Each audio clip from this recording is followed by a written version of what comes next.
it's been clear that this is a one-off, but I do wonder, is there any part of you inside that thinks if I go in and I'm successful and I'm right back to where I was when I was champion, that maybe this could launch a little bit of a continued career?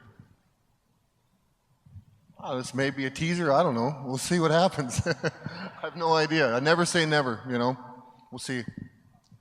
Obviously, a lot of people know you because you're a great grappler, a great fighter, but obviously Mark's got the advantage in the striking. I'm just curious, did you continue to work on your striking after you finished your career with the UFC and while you were in the WWE? Did you keep training on your abilities? And how long have you been training in the striking, and who have you been training with, and how often would you do it? Yeah, like when I left the sport, I love the sport, so I didn't want to. It's just been a part of me, so I never really left. I've worked with Pat Barry, Greg Nelson. Whenever it worked out for me to be able to hit mitts or to work on things, absolutely. And it wasn't like I just called all these people up. I've worked with them ever since I left the octagon.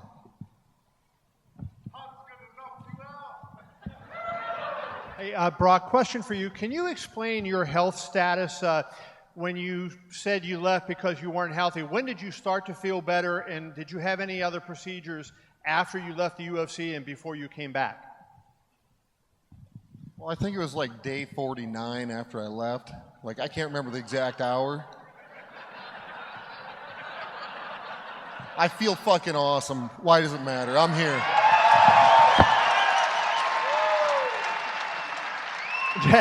Did it affect you at all in your wrestling career? Did you have any issues when you were wrestling before this? My health is behind me. I'm sitting here at UFC 200 soaking it all in.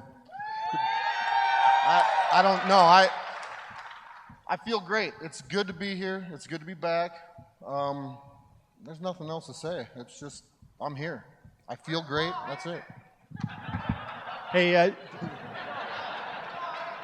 I guess that's not a question for me. That's a question for Vince McMahon, right? So I don't know.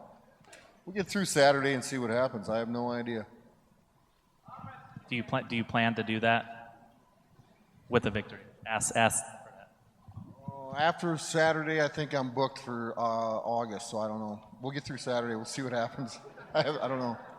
Great. It has been almost 6 years, actually 5.5 years, I believe, since you were last here. Did you have a moment yesterday when you checked in and looked around and maybe smelled the roses and said, well, I can't believe I'm actually here again? Is it somewhat surreal? Because I remember in the ESPN interview last year, you essentially said that you weren't going to fight again. So did you have a moment where you were almost taken aback that you actually made it all the way back here? Yeah, actually, when I flew in, I've been taking it all in, because in years past, you kind of just, I took it for granted. Not only take it for granted, but I wasn't mentally in the right place. So, yeah, 100%. I'm really happy to walk in and check in. Everything. It boils down to everything. Even flying into Vegas. I've flown into Vegas before and past. When I retired, and just had that same feeling of, this city's been great to me, and so yeah, 100%. And then two last quick ones. Eddie Alvarez said recently that he sparred 150 rounds for his title fight tomorrow. This all came together rather quickly for you. How many rounds did you spar for this fight?